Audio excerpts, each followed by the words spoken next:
जयकारा जोरदार बनते ना, तो जरा जोरदार जयकारा हो जाए। बोल जगदम्बा भवानी मैया की। और दोनों हाथ की तालियों के साथ कैसी ताली? अरे ढोल बाजी रे, ढोल बाजी रे, हो माता रानी के, हो माता रानी के, हो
माता रानी के, माता रानी के।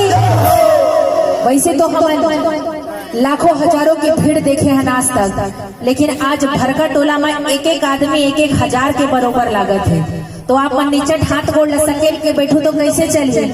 अभी तो शुरू हो है, तो जरा जोरदार जयकारा होना चाहिए तालियों के साथ। हो माता रानी की, हो माता रानी की, हो माता रानी की,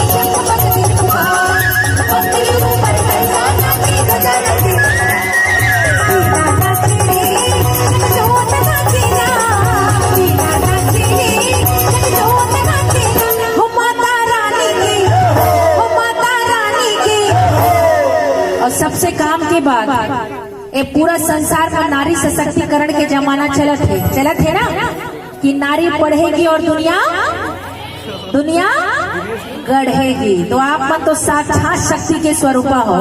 और सच बताता हूँ, आज आपके यहाँ राम दरबार लगे हैं, माता रानी के दरबार सजे हैं। और अब ये जगह में ऐसे लागत है भावेश भैया, कोनो महमायादाई कस दिखत है, कोनो बमलाईदाई कस दिखत है, कोनो टोकरी दाई है तो कोनो छोकरी दाई है, कोनो खप्पर वाली है तो कोनो चप्पल वाली है। तो समय आए पे तो यू बनना बहुत जरूरी है ना। तो आप तो साक्षात शक्ति के स्वरूपा हो। तो जरा दोनों हाथ ऊपर करके, केवल माताएं और बहनें ना, केवल माताएं और बहनें जरा दोनों हाथ ऊपर करके एक बार जयकारा तो हो जाए। बोल जगदम्बा भवानी मैया की। ये तो रही महामाया दाई। अब ठोकर भैरव बाबा मला देख लेते, जरा हो जाए एक बार जयकारा, होना चाहिए ना। तो चलिए जरा दोनों हाथ ऊपर करके एक बार जयकारा हो जाए। बोल जगदम्बा भवानी मैया की। अब समझ माई से कर मतम ज्यादा है वह, तब है भैरव बाबा मन महमाया दाइला समूखे सकत है, आने कोनो की हिम्मत नहीं है। लेकिन मोला पूरा विश्वास है, एती जत का महतारी मन बैठे है वह, एक एक जन एक लाख देवी के अवतार एक एक क्षण हजारों के स्वरूप हो आपन। तो जरा दोनों हाथ इज्जत के सवाल आगे ना, तो जरा जोरदार जयकारा हो जाए और मला दिखा देना है। जरा दोनों हाथ ऊपर करके एक बार जयकारा हो जाए। बोल भुवनेश्वरी मैया की। ये बात ये मैं तो कहता हूँ कि महामाया दाई और भैरव बाबा मन संघरा जयकारा लगा ही ना, तो आज डोंगरगढ़ में बमलाई दाई तो नहीं बैठे सके। वो दौड़त भर का टोला आने वाली है। अगर दर्शन करना है तो जरा जोरदार ताली हो जाए। कैसी ताली? दोनों हाथ ऊपर करके एक बार तालियां हो जाए। सभी के ऊंचे ऊंचे हाथ होने चाहिए। और कैसे? अरे टन टन